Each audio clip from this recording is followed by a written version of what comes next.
Hey guys, update 9 is out, it's been deployed and it comes with extra content, a little bit of extra content, why not, thank you.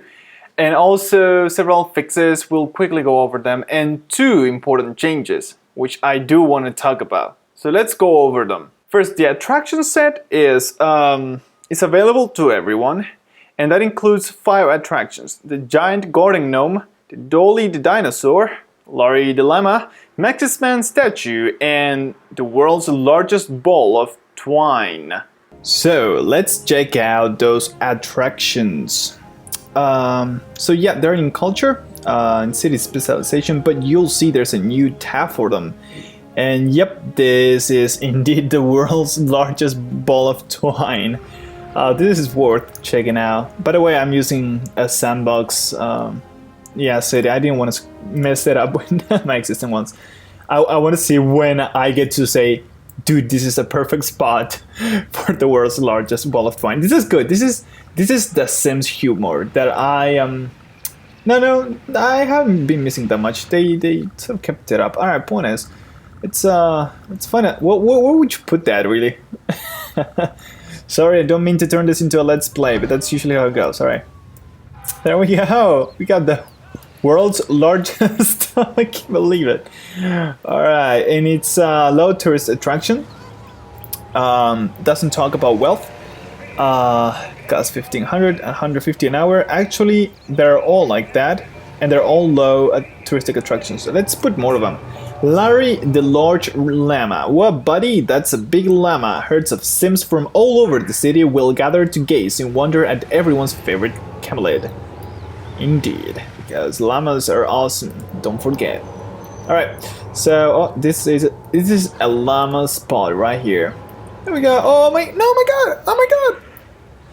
They got llamas in the llama. Oh my, yeah. Oh yes. FYI, this looks stupid in the context of the city, but llamas, man. Oh my god. Living La Vida Llama. Oh my god, they speak. She's called Lucy the Llama. Maxis, you did it. You hit the spot. Finally, you hit the spot. This is so stupid. It's good. Oh, I get to put a sign, Larry the large. Oh, of course, we're gonna. Everyone come look at Larry the large lamb. Oh, yes. This is the. Yes. Oh yeah, oh, I like the music. It makes sense. Yeah, but this makes a llama. Alright, let's put the other ones. Sorry. If you haven't seen my Let's Plays, oh. Yeah, they're very like, oh, what am I doing? Oh, he sounds, sneaky. Huh. The Gnomes, in case you don't know it, maybe you didn't play The Sims, but The Sims 2, I think The Sims 3, but who knows. The Sims 2, yeah, this is the same kind of sign. Alright. On The Sims 2, there was a gnome that you would just get for certain things. I don't know. And just put it there as a decoration for the parks. And whenever you weren't looking, it will be eventually like appear somewhere else in a different weird position, like in motion. Like, it wasn't just placed somewhere else. It was like in motion. Like, oh, sorry, I was doing this, but you saw me, so I'm freezing. And I was that gnome, man. That gnome. That was like the most epic feature in The Sims 2, man. Just that. I got Dino, Dolly the dinosaur. There are no alive dinosaurs here, which makes total sense. Statuesque, sorry. Sentinel crafted by the Maxis Man himself, stands ever vigilant, watching over your city in its time of need. Alright, let's do that then. Because I want that guy. I want you to take. Actually, I'm gonna put you in front of this guy. Like, I'm watching you. You better not change position. And yeah, you better be watching that guy. I'll be watching Gnome. 5 attractions that you didn't even pay for. And somebody, by the way, was talking. Oh, and the co-optional podcast. All right, so they were saying how people usually complain when they are given free stuff and go like, that's not enough. But if they pay for it, it is enough because you chose to pay for it, right? So I guess that's the reason why. They didn't say why, like they just were mentioning it, but I think that's the reason, because people pay for it. So you got 5 things. That's not a little bit. That's infinite good, because you did not ask for it and now you have it. So it's a good thing, by the way. I want to highlight that. It's a good thing. They just put that there. Thank you very much, Maxis. All right. Now they made several fixes for mega towers, like, well, moving between levels, and apparently some sims were overworking, so they were claiming they had no jobs. So now they fixed that, and they're also claiming that you know, for the changes to make effect, you may have to destroy the mega tower and make it again, or wait a long period of time, which they don't say how long, but oh well. Oh, they made radiation have more impact on mega towers. I already did that let's play of the Fallout Epic Center, so whoops. Some, yeah, fixes. It's a lot of fixes. This is a good one. Power, water, and sewage, and also control net services provided to neighbors will now generate income for the city providing the service. Wasn't this in the vanilla game? Weren't you supposed to sell already? Why is this? What? Alright. Whatever. Now, the stuff that I do want to talk about, they're related to low-end computers and to Macintosh. Now, this is something I've been asking forever, ever and ever. And it's the ability to turn off motion blur. It's finally here. And me personally, I really like the motion blur effect. I think it's really SimCity. It gives that personality to it. That's probably why they didn't want to remove that, and potentially eventually they had tilt shift. But it gives it that personality. However, on low-end computers, like my MacBook Pro right there from 2008, something like that can change game a lot, because whenever you motion blur, you get stuck, because your computer can process one of the most GPU intensive tasks of all, which are blurring, any kind of blurring. Motion blur is very intensive. Tilt shift, even more.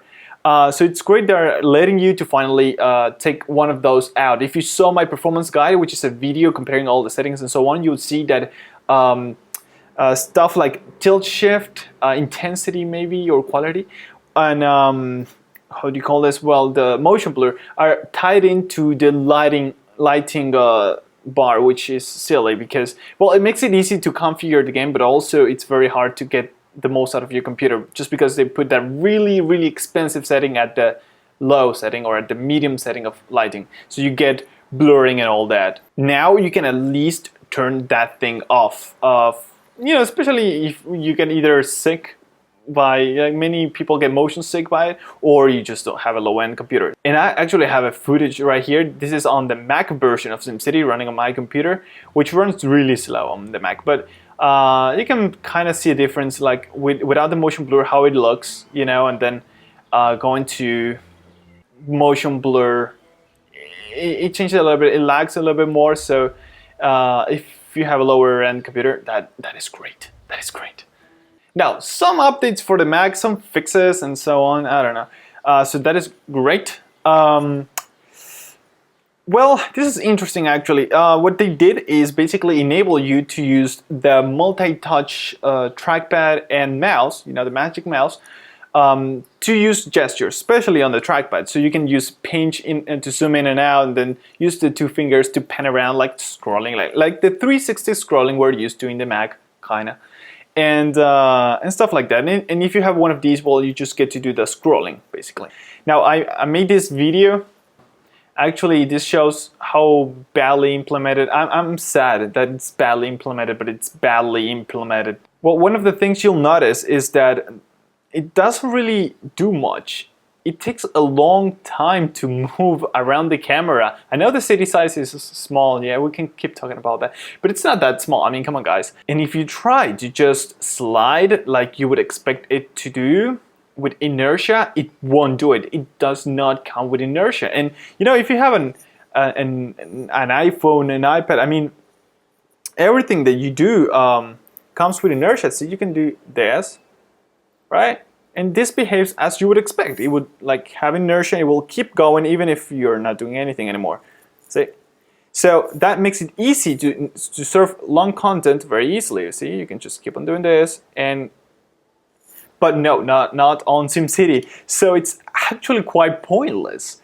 It's almost impossible to use, and actually it doesn't work as you would expect. You would expect it to stop moving the moment you stop moving your finger. They are doing some kind of halfway implementation. It's really bad.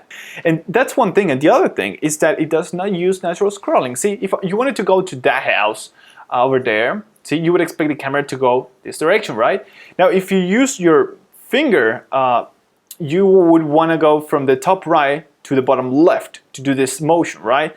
Just like on the iPhone, again, for the content to go up, you take your finger up, the same direction you want the content to go to, not the direction you want to discover, but instead the direction you want to push stuff to. That is called natural scrolling by Apple, by the way, and that's how iPhones work, that's how iPads work, that's how iMacs work, OS 10, I'm sorry, and that's what you would expect. Nope. You know, it's great they remembered about the Mac. That's always nice. Now, you still have to go to main menu to change the settings, and it still runs slow. You can see I'm running at 720p in lower settings, by the way, even lower settings that I'm running on Windows.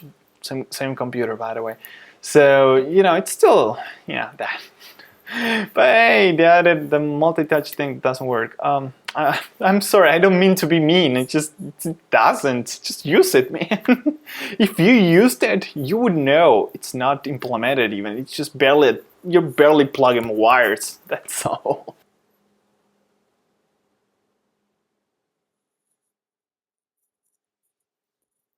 But with all seriousness, I'd like to thank you for watching. And I hope you found this informative. You enjoyed this. There's always more coming. Every time they do an update, I do an update review. So that's a thing. And yeah, let's plays and the experiments that I do, that I try weird things on Glassbox, that's a thing too. You know what? You should totally subscribe. They're not that loud actually. Anyway, thank you for watching, and I'll see you next time.